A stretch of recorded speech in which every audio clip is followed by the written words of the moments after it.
السلام علیکم، سچی کہانیوں میں خوش آمدید۔ آج میں آپ کے لیے ایک اور سچی کہانی لے کر حاضر ہوئی ہوں، مگر کہانی کے بارے میں کچھ بھی لکھنے سے پہلے کہانی کو پورا سن لیجئے۔ کہانی سنانے سے پہلے آپ سے درخواست ہے کہ اگر آپ ہمارے چینل سچی کہانیوں پر نئے آئے ہیں تو سبسکرائب کا بٹن دبا کر ہمارے سننے والوں میں شامل ہو جائیے اور ہماری لیٹسٹ ویڈیوز سب سے پہلے دیکھنے کے لیے بیل آئیکن کو ضرور کلک کیجیے۔ چلیے شروع کرتے ہیں کہانی۔ اس کے 2 نام تھے، جویریہ ماں باپ نے رکھا اور ہیرا زمانے نے۔ جب وہ چھوٹی تھی اس کے والد ایک حادثے کی نظر ہو گئے۔ وہ بس کے ڈرائیور تھے۔ ایک روز ان کی بس ایک پہاڑی موڑ کاٹتے ہوئے کھائی میں جا گری۔ یوں جویریہ کی ماں نے بھری جوانی میں بیوگی کی چادر اوڑھ لی۔ ان دنوں جویریہ 2 سال کی، جبکہ حمزہ سال بھر کا تھا۔ باپ نہ رہا تو چچا ان کو اپنے گھر میں لے آئے۔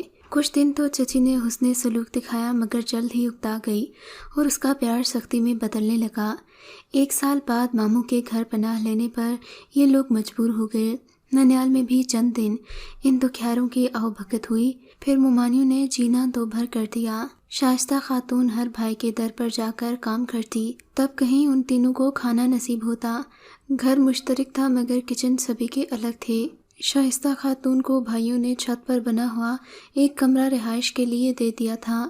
عزت سے سر چھپانے کا ٹھکانہ مل گیا تو بھائیوں کو ایک مفت کی نوکرانی بھی میسر آ گئی۔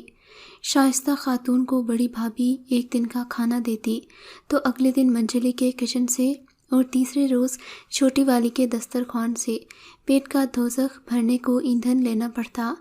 ہر بھابھی سے کھانا لے کر بچوں کے آگے دھرتی۔ یہ مسلسل اہانت آمیز اور تکلیف دہ تھا۔ اس نے بڑے بھائی سے کہا، اگر آپ میرے کچن میں راشن ڈلوا دیا کریں تو عنایت ہوگی۔ میں اپنا اور اپنے بچوں کا کھانا سویرے اوپر ہی بنا لیا کروں گی۔ بھائی سمجھ گئے کہ ان کی بیویوں کے ہاتھوں بیوہ بہن کی مٹی پلیت ہو رہی ہے۔ تینوں سر جوڑ کر بیٹھ گئے۔ شائستہ خاتون کی عمر اس وقت بمشکل 20 سال تھی۔ سوچا یہ بیچاری اتنی طویل عمر کیسے تنہا کاٹے گی۔ بہتر ہے کوئی شریف آدمی دیکھ کر دوبارہ اس کی شادی کر دیں، ورنہ بیویوں کی چیرہ دستیوں سے نہ بچا سکیں گے۔ انہوں نے اپنے چند عزیزوں اور دوستوں سے ذکر کیا اور ایک مناسب رشتہ میسر آیا تو شائستہ خاتون کا اکبر احمد سے نکاح کر دیا گیا۔ اکبر کے اپنے 2 بچے تھے لیکن بیوی مر چکی تھی۔ بظاہر شریف آدمی لگتا تھا اور اپنا کاروبار کرتا تھا۔ تبھی بھائیوں نے اللہ پر بھروسہ کر کے اس رشتے کو قبول کیا، مگر اس شرط پر بہن کو عقد میں دیا کہ اکبر احمد اس کے بچوں کو بھی اپنے بچوں کی طرح سمجھے گا اور باپ کی کمی محسوس نہیں ہونے دے گا۔ یہ شرط اس شخص نے مان لی۔ یوں جویریہ کی ماں اکبر کے گھر آباد ہو گئی۔ ان دنوں کم سن بچوں کو لے کر اپنے ساتھ گئی۔ جب تک ہیرا اور حمزہ چھوٹے تھے کوئی مسئلہ پیدا نہ ہوا۔ سوتیلے باپ نے بھی ان کا خیال رکھا اور ذرا تکلیف نہ دی۔ شائستہ بھی شوہر کے بچوں کا خیال رکھتی تھی، انہیں اپنے ہی بچوں جیسا سمجھتی، کیونکہ اکبر احمد گھر میں کسی شے کی کمی محسوس نہ کرتا۔ وہ یہ بات گوارا نہیں کرتا تھا کہ اس کے یا پھر شائستہ کے بچوں کو تکلیف ہو۔ وقت تیزی سے گزر گیا، بچے بڑے ہوئے تو مسائل بھی پیدا ہونے لگے۔ بات یہ تھی کہ اکبر احمد کا مزاج اور طرح کا تھا۔ اس کے گھر میں رشتہ دار کھلے بندوں آ جاتے تھے۔ یہ سب اس کے بھائی بھتیجے تھے۔ شائستہ انہیں گھر آنے سے منع تو نہیں کر سکتی تھی، لیکن وہ محسوس کرتی کہ شوہر کے یہ رشتہ دار محض جویریہ کی وجہ سے آتے ہیں، کیونکہ وہ بہت حسین تھی۔ اس کی بھولی بھالی صورت پر وہ روپ آ رہا تھا کہ دیکھنے والوں کی آنکھیں خیرہ ہو جاتیں۔ ایک دن اس کا بھائی آیا تو شائستہ نے اس سے اپنی پریشانی کا ذکر کیا کہ جویریہ بڑی ہو گئی ہے اور گھر میں اکبر کے رشتہ دار آتے ہیں، ان کی نگاہیں میری جوان سال بیٹی کے چہرے کے گرد گھومتی رہتی ہیں۔ میں اس صورتحال کو نہیں برداشت کر سکتی۔ آپ اپنے گھر لے جائیے، پھر اس کے رشتے کی کوشش کریں گے۔ میں اس کی شادی جلد کرنا چاہتی ہوں۔ ان دنوں جویریہ اور حمزہ دونوں ہی 10ویں میں پڑھتے تھے۔ ماموں کے ساتھ جویریہ کو گئے 3 روز بمشکل گزرے تھے کہ حمزہ ایک دن صبح کا اسکول گیا، شام تک نہ لوٹا۔ ماں پریشان ہو گئی۔ اکبر احمد کو بھی تشویش ہوئی کہ لڑکا ہمیشہ وقت پر اسکول جاتا اور ٹھیک ٹائم پر گھر آ جاتا ہے، آج کیا ہوا کہ نہیں آیا؟ دن ڈھلنے لگا، شائستہ خاتون کی طبیعت خراب ہونے لگی۔ رو رو کر اللہ کے حضور دعائیں کر رہی تھی کہ میرا بیٹا جہاں ہو خیریت سے گھر واپس آ جائے، محلے داروں سے بھی پوچھ لیا، اساتذہ کے گھر بھی پتہ کیا، مگر اس کا کوئی سراغ نہ ملا۔ یہاں تک کہ 3 دن گزر گئے، تب سوتیلے باپ نے پولیس اسٹیشن میں رپورٹ کروائی کہ ہمارا لڑکا غائب ہے۔ پولیس نے محلے کے لڑکوں سے پوچھ گچھ کی تو ایک لڑکے نے بتایا کہ اس نے حمزہ کو وسیم کے ساتھ جاتے دیکھا تھا۔ پولیس نے وسیم کو تھانے میں بٹھا لیا۔ پہلے تو اس نے کچھ نہیں بتایا، مگر جب 2-4 ہاتھ پڑے تو سبھی کچھ اگل دیا۔ پولیس کے آگے تو بڑے بڑوں کے پتے پانی ہو جاتے ہیں۔ یہ چھوکرا آخر کیا چیز تھی؟ 2-4 تھپڑ ہی کافی تھے۔ وسیم نے جو کچھ بھی بتایا وہ قابل یقین نہیں تھا۔ حمزہ کی بہن روز صبح پیدل اسکول جایا کرتی تھی، وہ مجھے اچھی لگتی تھی، میں اس سے بات کرنا چاہتا تھا لیکن وہ مجھ سے بات نہیں کرتی تھی۔ ایک روز اس امید پر کہ شاید آج بات کر لے، اس کے پیچھے پیچھے جا رہا تھا کہ سامنے سے اس کا بھائی آ گیا۔ وہ اپنے اسکول جاتے جاتے راستے سے واپس پلٹا تھا، شاید کچھ بھول کر گھر آ گیا تھا۔ اس کو دیکھ کر جویریہ نے آواز دی اور میری شکایت کر دی کہ بھائی یہ روز میرے پیچھے آتا ہے، مجھے تنگ کرتا ہے۔ حمزہ نے اس سے کہا کہ یہ میرا دوست ہے، میں اسے سمجھا دوں گا، تم ابھی اسکول جاؤ، یہ تمہارے پیچھے آئندہ نہیں آئے گا۔ جب جویریہ آگے چلی گئی تو اس نے مجھ سے کہا کہ تم شرم کرو، تم ہمارے محلے کے ہو اور میری بہن کے پیچھے آتے ہو، وہ تمہاری بہن ہے، میری تو نہیں۔ وسیم نے جواب دیا۔ حمزہ کو غصہ آ گیا، اس نے وسیم کا گریبان پکڑ لیا، دونوں دستوں گریباں ہو گئے۔ یہ واقعہ گھر سے کچھ دور ہوا تھا، اس لیے محلے والوں کو خبر نہ ہوئی، البتہ چند راہ چلتے لوگوں نے سمجھا بجھا کر معاملہ رفع دفع کر دیا۔ بہن کا معاملہ تھا، اس لیے حمزہ نے بھی کسی سے ذکر نہ کیا۔ اس واقعے کے چند روز بعد وسیم ملا تو اس نے معافی مانگی اور ندامت کا اظہار کیا، تبھی حمزہ نے اسے معاف کر دیا۔ وسیم نے دوستی کا ہاتھ بڑھایا اور کہا، میں خود بھی آئندہ تمہاری بہن کی حفاظت کروں گا، محلے کی ہر لڑکی بہن کی طرح ہوتی ہے، مجھ سے غلطی ہو گئی، عمر بھر تم سے شرمندہ رہوں گا۔ اس کے بعد ان دونوں میں دوستی کا رشتہ قائم ہو گیا۔ حمزہ نے تو دل صاف کر لیا، مگر وسیم نے کینہ پال لیا، وہ دوست بن کر اسے سبق سکھانا چاہتا تھا۔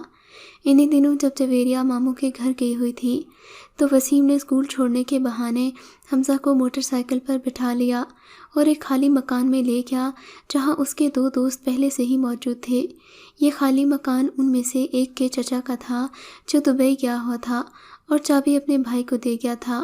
لڑکا اکثر یہاں دوستوں کو بلاتا اور یہ تاش وغیرہ کھیلتے، حمزہ بھی ان میں شامل ہوتا رہتا۔ حمزہ پہلی بار یہاں آیا تھا، وہ اس گھر اور ماحول کو دیکھ کر حیران نگاہوں سے دیکھ رہا تھا۔ تم مجھے یہاں کیوں لائے ہو؟ اپنے دوستوں کے بغیر سیر کا مزہ کہاں یار؟ ان دونوں کو لینے آیا ہوں، تم یہاں بیٹھو، پانی وغیرہ پیو، پھر چلتے ہیں۔ ایک لڑکے نے شربت کا گلاس حمزہ کو دیا، گرمیوں کے دن تھے، اسے بھی پیاس لگی تھی۔ سبھی نے شربت پیا تو اس نے بھی پی لیا، لیکن ان لوگوں نے اس کے گلاس میں نشہ آور گولیاں ڈال دی تھیں۔ مشروب پینے کے بعد تھوڑی دیر میں ہی اس کا جسم بے جان ہونے لگا۔ جب وہ بے ہوش ہو گیا انہوں نے اس کو چٹائی میں لٹا دیا اور اس کا کام تمام ہو گیا۔ پھر اسی مکان کے صحن میں اس طرح وسیم نے حمزہ سے اس دن کی مار کٹائی اور لڑائی کا بدلہ لے لیا۔ پولیس نے وسیم کی نشاندہی پر مکان کا صحن کھودا اور حمزہ کی نقش برآمد ہو گئی۔ یوں اس کی گمشدگی کا معمہ حل ہو گیا۔ محلے والے حیران تھے کہ وسیم ایسی حرکت کیسے کر سکتا ہے، کسی کو بھی یقین نہ آ رہا تھا کہ اتنا بڑا سانحہ اس 17-18 سال کے لڑکے نے انجام دیا ہے۔ وسیم پولیس کی حراست میں تھا، لیکن اس واقعے میں جویریہ کا نام آ چکا تھا۔ محلے والوں نے قیاس کر لیا کہ اسے ماموں کے گھر اسی وجہ سے بھیجا گیا ہے کہ وہ یہاں اس لڑکے کے ساتھ غلط رابطہ رکھتی تھی۔ جب بھائی نے دیکھا تو وسیم نے اسی کو ٹھکانے لگا دیا۔ اب یہ جملہ محلے کے ہر فرد کی زبان پر تھا کہ بہن کی خاطر بھائی جان سے چلا گیا۔ ایک تو بیٹے کا قتل، اس پر لوگوں کی غلط باتوں نے شائستہ خاتون کو اور ہراساں اور بدحواس کر دیا۔ اس نے بھائی سے کہا، اب جویریہ کو ادھر مت بھیجنا ورنہ محلے والوں کی زبانیں اور کھل جائیں گی، کوئی اچھا رشتہ ڈھونڈ کر اس کی شادی کر دو۔ اس جلد بازی میں ماموں نے بھی رشتے کی چھان بین نہ کی۔ جو پہلا رشتہ کسی نے بتایا اور اس کے ساتھ اپنی بھانجی کی تقدیر منسلک کرنے میں دیر نہ لگائی۔ ماریا راولپنڈی سے بیاہ کر پشاور سے بھی آگے چلی گئی۔ اس کے شوہر کا نام رحمت تھا، وہ کوئی کاروبار کرتا تھا۔ وہ 1 ماہ بعد ہی جویریہ کو بھی ساتھ لے گیا۔ اس کے بعد کسی نے خبر نہ لی کہ اس کی زندگی کیسے گزر رہی ہے۔ ماں بیٹے کے ساتھ پیش آنے والے بھیانک سانحے سے نڈھال تھی۔ ماموں نے بھانجی بھیا کر سمجھا کہ فرض ادا ہو گیا ہے۔ باپ سوتیلا تھا، وہ زیادہ بیوی اور اس کے بھائی کے کاموں میں مداخلت کو مناسب نہیں سمجھتا تھا۔ جویریہ کا بھائی قتل ہو چکا تھا، اب کون اس کی فکر کرتا؟ رحمت کو تو ایسے ہی رشتے کی تلاش تھی کہ لڑکی کم سن اور خوبصورت ہو اور اس کا والی وارث بھی کوئی مضبوط نہ ہو۔ سو جویریہ کے روپ میں من چاہا رشتہ مل گیا۔ جویریہ کے لیے پشاور شہر ایک اجنبی جگہ تھی، یہاں پر اس کی کسی سے جان پہچان نہ تھی۔ رحمت اچھا آدمی نہیں نکلا، اس کی سوسائٹی غلط لوگوں کے ساتھ تھی۔ رفتہ رفتہ جویریہ پر اس کے گن کھلنے لگے۔ پہلے پہل وہ اپنے دوست گھر لانے لگا، ان میں کچھ عیاش با اثر افراد بھی ہوتے۔ وہ بیوی سے کہتا آفیسروں کو کھانے پر بلایا ہے، یہ اس کی کاروبار میں مدد کرتے ہیں، جب یہ آئیں تو تم اچھی طرح تیار ہو کر ان سے ملا کرو اور خود کھانا دیا کرو، یہ ہماری کاروباری ضرورت ہے اس طرح کی دعوتیں کرنا، ورنہ ہم غریب رہ جائیں گے۔ وہ جویریہ کو اچھے کپڑے پہناتا، ہار سنگار کراتا۔ اس کے دوست ایسا مشروب پیتے کہ گھر میں ناگوار بو پھیل جاتی، تب وہ کہکہے لگاتے اور جویریہ ان کے سامنے جانے سے گھبراتی، کھانا پیش کرنے سے ڈرتی تھی۔ تب رحمت کہتا کہ یہ کیا بد اخلاقی ہے، تم بھی مہمانوں کے ساتھ بیٹھ کر کھانا کھاؤ، کدھر اٹھ کر چل دیتی ہو، یہ بہت اہم لوگ ہیں۔ اب یہ لوگ رحمت کی غیر موجودگی میں بھی آنے لگے۔ ان حالات سے وہ کافی پریشان رہنے لگی۔ ماں کو فون کرتی تو وہ صحیح طرح سے بات نہ کرتی۔ جب سے حمزہ قتل ہوا تھا اس کو تو ایسی چپ لگ گئی تھی کہ کسی کے دکھ سکھ بانٹنے کے قابل نہ رہی۔ ایک دن رحمت نے جویریہ کو بتایا کہ اس کے ایک بہت امیر دوست نے دعوت کی ہے جہاں تمام صاحب حیثیت لوگوں کی بیگمات بھی آئیں گی، لہٰذا تم بھی اچھا لباس پہن کر تیار ہو جاؤ۔ جویریہ کو یہ سب ناپسند تھا، مگر شوہر کے حکم کو بجا لانے پر وہ بیچاری مجبور تھی۔ اس روز ہار سنگار کروا کر رحمت بیوی کو ایک گھر میں لے گیا اور پھر فون سننے کے بہانے غائب ہو گیا۔ کافی دیر گزری، وہ نہ لوٹا۔ جویریہ پریشان ہو گئی، وہاں موجود میزبان سے سوال کیا کہ رحمت چلے گئے ہیں، ابھی تک نہیں آئے۔ اب وہ آئے گا بھی نہیں، وہ تمہیں طلاق دے گیا ہے اور تمہارا سودا کر گیا ہے، اب تم ہماری ملکیت ہو۔ اس کے بعد جو جویریہ کے ساتھ بیتی وہ ناقابل یقین ہے۔ اگلے روز وہ لوگ اس کو لاہور لے گئے، یہاں بھی ادھر ادھر لے جاتے رہے، یہاں تک کہ 2 سال کا عرصہ بیت گیا۔ وہ ہرما نصیب ایک بار پھر پشاور لائی گئی، اس کو ایسی جگہ فروغ کیا گیا جسے جہنم کہا جائے تو بہتر ہوگا۔ اب اس کو اپنی ماں کی بہت یاد آتی، مگر کسی سے بھی تو رابطہ ممکن نہ تھا۔ وہ ایسی دلدل میں تھی جہاں کسی بھی عورت کا رشتہ اس کے قریبی رشتہ داروں سے کٹ جایا کرتا تھا۔ اس دلدل کو اس نے آسانی سے قبول نہیں کیا، مگر ظلم سے تو پتھر بھی ٹوٹ جاتے ہیں۔ اس پر بھی ایسی سختیاں کی گئیں کہ اس کے پلے کچھ باقی نہ رہا۔ عورت کے لیے ہر رشتے کے ظلم سے بھاگ نکلنا ممکن ہے، مگر شوہر کے ڈھائے ہوئے ظلم سے نکلنا مشکل ہے، کیونکہ ان معاملات میں لوگ یہ کہہ کر عورت کا ساتھ نہیں دیتے کہ یہ تو میاں بیوی کا معاملہ ہے۔ رحمت کم بخت جویریہ کو بیوی بنا کر بازار کی زینت بنا گیا۔ جویریہ کے ماموں رحمت کے فون پر بھی رابطے کرتے، مگر کوئی جواب نہ ملتا۔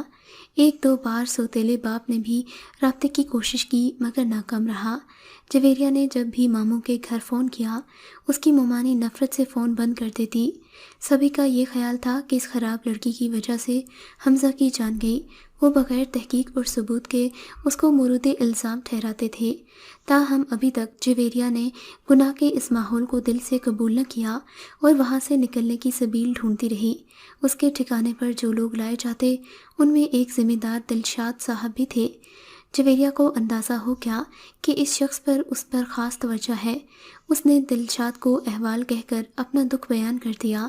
وہ بھی دل کے ہاتھوں مجبور ہو چکے تھے، سو نکاح کی پیشکش کر دی، اس شرط پر کہ یہ نکاح ان کے خاندان اور ملنے جلنے والوں سے پوشیدہ رہے گا۔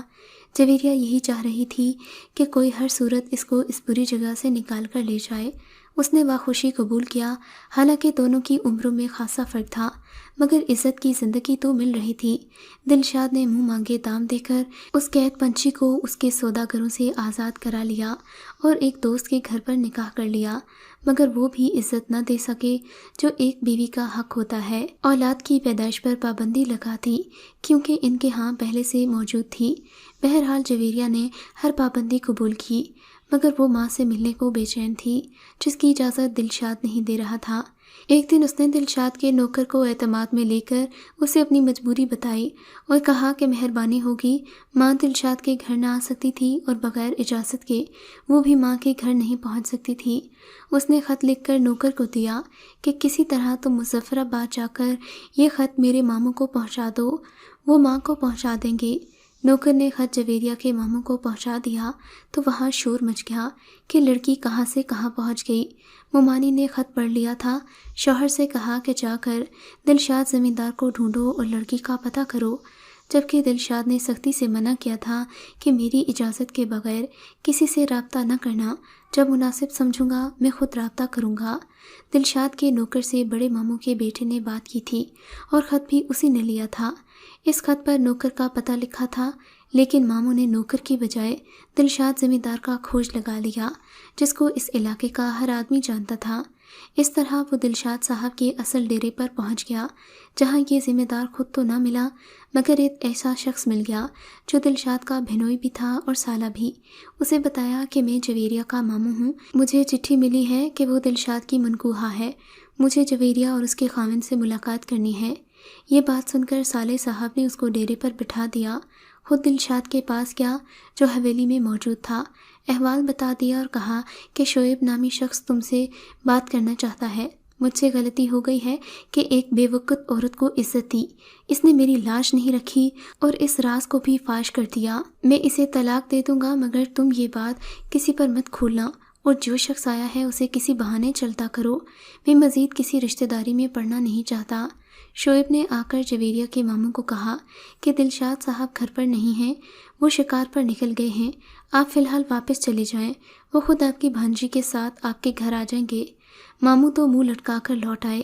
دلشاد نے جویریہ کو طلاق دے دی اور کہا کہ اب تم جہاں کہو میرا ڈرائیور چھوڑ آتا ہے، یہاں سے جو لے جانا چاہو لے جاؤ، کیونکہ تم کو رکھنا میرے لیے اب خطرے سے خالی نہیں، تم قابل اعتبار نہیں ہو۔